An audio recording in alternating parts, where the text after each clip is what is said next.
বলল, আচ্ছা আম্মু, তোমার কি মামুনি লাগবে? মিম বলল, মান্নি।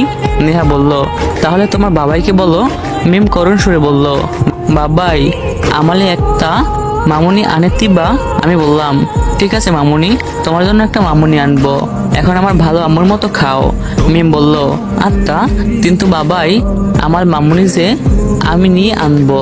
আমি অবাক হয়ে গেলাম, এইটুকু মেয়ে বলে কি? আমি বললাম, তুমি কোথায় পাবে? মিম বলল, আজকে আমালেদের তকলেট দিয়েতে তলি নিয়ে আদাল তোলেতে, সে তাই আমার মামুনি। মেয়ের কথা শুনে আমার গলায় ভাত আটকে গেল। নেহা আমাকে পানি এগিয়ে দিয়ে বলল, আহ ভাইয়া, এখন খাও, পরে না হয় ভাবের কথা ভেববো। আমি বললাম, তোর ভাবিকে কোথায় পাইলি? নেহা বলল, কে আবার? মিমের মামুনি। আমি বললাম, পেকে গেছিস। নেহা বলল, দেখো ভাইয়া, তোমার বয়স হয়ে যাচ্ছে, আবার মিমের তো একটা মামুনির প্রয়োজন, প্লাস আমার তো ভাবি লাগবেই, তাহলে তুমি এমন করতেছো কেন? নিয়ে আসো না। কথাগুলো নেহা করুণ সুরে বলতেছিল। আমি বললাম, আমার কথা তোকে ভাবতে হবে না, তুই খা তাড়াতাড়ি। নেহা মন খারাপ করে বলল, খাওয়া দাওয়া শেষ করে রুমে এসে শুয়ে পড়লাম। মিম নেহার রুমে গেছে। 4টায় অফিসে গেলাম। অফিসে যে বিষয়ে প্রবলেম হয়েছে সেটা সলভ করে দিয়ে সব স্টাফদের সাথে দেখা করে চলে আসলাম। অপরদিকে সামিয়া ভাবতেছে, আজকে আমার কলেজেরটা অনেক রেগে গিয়েছে, না জানি নেহাকে কি বললো। নেহাকে একটু ফোন দিয়ে দেখি। নেহাকে ফোন দিতেই নেহা রিসিভ করলো। নেহা বলল, আসসালামু আলাইকুম ম্যাম, কেমন আছেন? সামিয়া বলল, ওয়ালাইকুম আসসালাম, ভালো আছি, তুমি কেমন আছো? আলহামদুলিল্লাহ। সামিয়া বলল, তোমাকে কতবার বলবো তুমি আমাকে আপু বলে ডাকবে? নেহা বলল, ঠিক আছে আপু। সামিয়া বলল, তোমার ভাইয়া তোমাকে কিছু বলেছিল কি? নেহা বলল, না, কিছু বলেনি। সামিয়া বলল, ও, তো আমার মেয়ে কি করতেছে? নেহা বলল, তোমার মেয়ে আমার সঙ্গে শুয়ে আছে, কথা বলবে কি? সামিয়া বলল, দাও। মিম বলল, আসসালামু আলাইকুম মামুনি, তেমন আতো? সামিয়া বলল, ওয়ালাইকুম আসসালাম, আলহামদুলিল্লাহ ভালো আছি, আমার আম্মুটা কেমন আছে? মিম বলল, আমিও ভালো আছি। সামিয়া বলল, আম্মু, বাসায় গিয়ে তোমার বাবাই তোমাকে বলেছিল কি? মিম বলল, বাবাইতে তোমালে আনাল তথা বলেতি। সামিয়া বলল, কি বললে আম্মু? বুঝতে পারিনি। নেহা বলল, তোমার কথা তোমার আম্মু তার বাবাইকে বলেছে, সেটা বলল। সামিয়া বলল, কি, আমার আম্মু তো দেখছি বড় হয়ে গেছে। মিম বলল, মামুনি। সামিয়া বলল, আচ্ছা আম্মু, পরে কথা হবে। মিম বলল, আত্মা মামুনি। সামিয়া বলল, নেহা, তোমার ভাইয়া তোমাকে কিছু বললে আমাকে বলবে। নেহা বলল, আচ্ছা। সামিয়া বলল, বাই। সামিয়া নেহার সাথে কথা বলে স্বস্তির নিঃশ্বাস ফেললো, কারণ সামিয়া শাহেদের রাগ সম্পর্কে জানে। আমি অফিস থেকে বাসায় আসলাম। সন্ধ্যায় ছাদে গেলাম। ছাদে গিয়ে দোলনায় বসতেই রাফি ফোন দিল। আমি বললাম, বল, কেমন আছিস? রাফি বলল, আলহামদুলিল্লাহ, তুই কেমন আছিস? আলহামদুলিল্লাহ। রাফি বলল, শাহিদ, আজকে তোর বাবা আর ভাইয়া আমার বাসায় আসছিল। আমি অবাক হয়ে বললাম, কেন? রাফি বলল, তুই কোথায় আছিস তা আমি জানি কি না, তাই। আমি বললাম, হঠাৎ করে খোঁজ খবর নিচ্ছে। রাফি বলল, তোর বাবা, সামিয়া, তোর ভাই, এক কথায় তোর পরিবার, সামিয়ার পরিবার আর রিপার পরিবারের সবাই সত্যটা জেনে গেছে, তুই যে নির্দোষ তা জেনে গেছে। আমি বললাম, কিন্তু কিভাবে জানলো? রাফি বলল, গতকাল তোকে বললাম না যে সামিয়া তোর বাসায় এসেছিল? আসলে সামিয়া তোর সম্পর্কে জানতে এসেছিল, আর এসে তোর বাবাকে নিয়ে হাসপাতালে যায়। হাসপাতালে রিপাকে ভর্তি করানো আছে, আর সেখানে রিপা সবাইকে ডেকে সব সত্যি বলে দেয়। আমি বললাম, ও, কিন্তু রিপার কি হয়েছে? রাফি বলল, ব্রেন টিউমার। আমি বললাম, ও, আমার বাসার সবাই কেমন আছে? রাফি বলল, সবাই ভালো আছে, কিন্তু তোর আম্মু তোর চিন্তা করে অসুস্থ হয়ে পড়েছে, তো চলে আয় ভাই। আমি বললাম, তা সম্ভব নয়, আচ্ছা ভালো থাকিস, বলে ফোনটা কেটে দিলাম। আম্মুর কথা প্রচুর মনে পড়তেছে। রাফির কাছ থেকে এই খবরটা পেয়ে আমি যা খুশি হয়েছি তা বলে বোঝাতে পারবো না, কারণ পরিবারের লোকদের কাছে এক মিথ্যা ষড়যন্ত্রের জন্য আমি ছিলাম পাপী, এখন তারা সত্যটা জেনে গেছে। কিন্তু আম্মুর কথা ভেবে নিমেষে মনটা খারাপ হয়ে গেল। আমি তো আর তাদের কাছে যাচ্ছি না। পরদিন কলেজে গেলাম। মিমকে রেখে যেতে চাইলাম, কিন্তু সে আমার সাথে কলেজে যাবে। সে কি কান্না, আমি আর না করতে পারলাম না। কলেজে পৌঁছে মিম সামিয়াকে দেখতে পেয়ে আমাকে বলল, বাবাই, মামুনিল কাঁদে দাববো। আমি বললাম, না, যাওয়া যাবে না। বাস কান্না শুরু করে দিল। আমি ওর কান্না দেখে যাওয়ার হুকুম দিলাম, সাথে সাথেই কান্না অফ। গাইস, গল্পের মাঝখানে বিরক্ত করার জন্য দুঃখিত, কিন্তু কথাগুলো না বললেই নয়। আমি প্রতিনিয়ত কত কষ্ট করে তোমাদের জন্য গল্প নিয়ে আসি, কিন্তু তোমরা ওইভাবে কেউ সাপোর্টই করো না।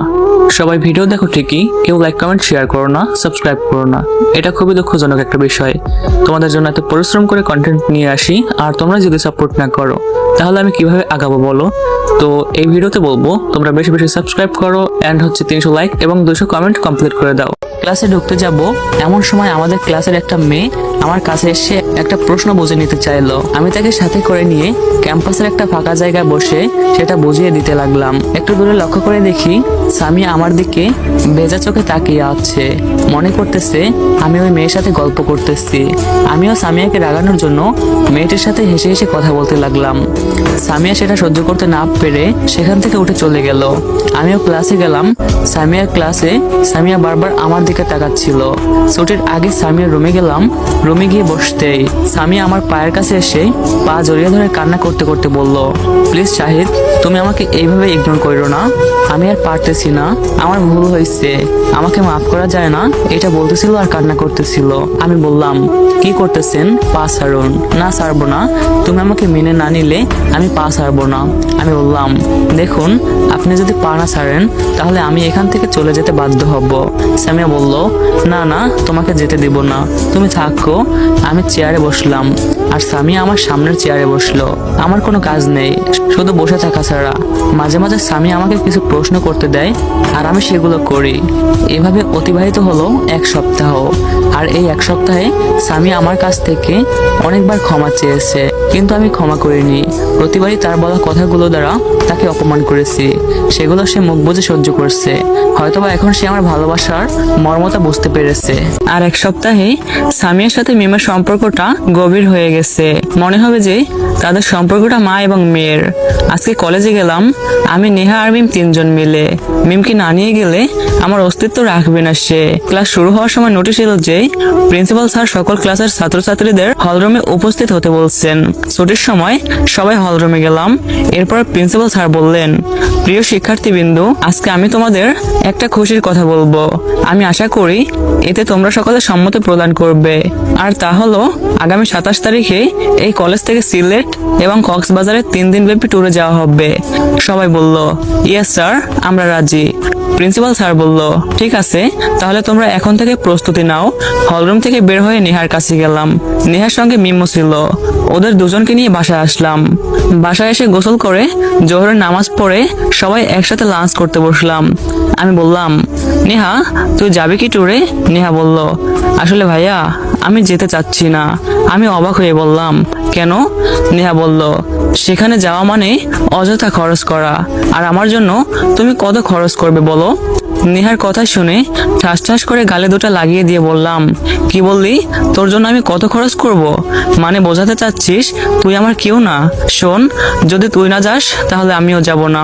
এটা বলেই খাবার টেবিল থেকে উঠে রুমে এসে শুয়ে পড়লাম। ভাবতেই পারিনি নেহা আমাকে এই কথা বলবে। হয়তোবা আমাকে এখনো সে পর ভাববে, এখনো আপন করে নিতে পারিনি, কিন্তু সে তো আর জানে না সে আমার কাছে কতটা আপন। রুমে চোখ বন্ধ করে শুয়ে থেকে এসব ভাবতেছি আর চোখ দিয়ে পানি পড়তেছে। হঠাৎ বুঝতে পারলাম রুমে কেউ ঢুকলো। চোখ খুলে দেখি নেহা দাঁড়িয়ে আছে। আমি বললাম, কিছু বলবি? আমি তো তোর কেউ না। নেহা এসে আমাকে জড়িয়ে ধরে কান্না করতে করতে বলল, ভাইয়া তুমি আমাকে এত ভালোবাসো, আমাকে মাফ করে দাও ভাইয়া। আমি বুঝতে পারিনি আমার কথা দ্বারা তুমি এত কষ্ট পাবে। আমি ভেবেছিলাম আমার আম্মু মারা যাওয়ার পরে এই পৃথিবীতে কেউ আর আমাকে ভালোবাসবে না, কেউ আমার সাথে ভালো ব্যবহার করবে না, কিন্তু আল্লাহর রহমতে আমি একজন ভাইয়াকে পেয়েছি যে নিজের থেকেও বেশি আমার কেয়ার করে। প্লিজ ভাইয়া আমাকে ক্ষমা করে দাও। নেহা এগুলো বলতেছিল আর কান্না করতেছিল। আমি ওর চোখের পানি মুছে দিয়ে বললাম, তুই কেন বুঝিস না? তোরা ছাড়া এই দুনিয়ায় আর কেউ নেই। আমার যা কিছু আছে সব তো তোদের জন্যই। আমি এসব রেখে কি করব বল? এখন বল তুই যাবি কি না? নেহা মুস্কি হেসে বলল, যাব। আমি বললাম, এই তো আমার ভালো আপু, আমার মেয়ে কি করতেছে? নেহা বলল, তোমার মেয়ে আমার রুমে ঘুমিয়ে গেছে। আমি বললাম, ওহ। নেহা বলল, ভাইয়া আমি গেলে তো মিমকেও নিয়ে যেতে হবে। আমি বললাম, তো যাবি, সমস্যা কোথায়? নেহা বলল, কেউ কিছু মনে করবে না তো? আমি বললাম, কে কি মনে করবে, আর বেশি সমস্যা হলে মিমের জন্য একটা সিটের বিল পে করে দিব। নেহা বলল, ও আমার তো মনেই নেই যে তোমার মেয়ের মামুনি তো তোমার কলেজের ম্যাম, সমস্যা হওয়ার কথাই নেই। তো ভাইয়া, তোমার মেয়ের মামুনিকে কবে বাসায় আনতেছো? আমি বললাম, নেহা মার খাবি কিন্তু, বেশি পেকে গেছিস তাই না? তুই রুম থেকে যা, আমি ঘুমাবো। নেহা বলল, আচ্ছা ঘুমাও, আমি ভাবির সঙ্গে কথা বললি। আমি বললাম, কি? নেহা বলল, কিছু না, বলেই রুম থেকে দৌড়। আমি মনে মনে বললাম, পাগলি একটা, বিকেলে মিম এসে ডাকতেছে। মিম বলতেছে, বাবাই ও তো আজকে ঘুরতে যাবো। আমি বললাম, ওকে আম্মা, তুমি বসো, আমি ফ্রেশ হয়ে আসতেছি। ফ্রেশ হয়ে এসে আসরের নামাজ পড়ে মিম আর নেহাকে নিয়ে ঘুরতে বের হলাম। একটা পার্কে এসে বাইক থামালাম।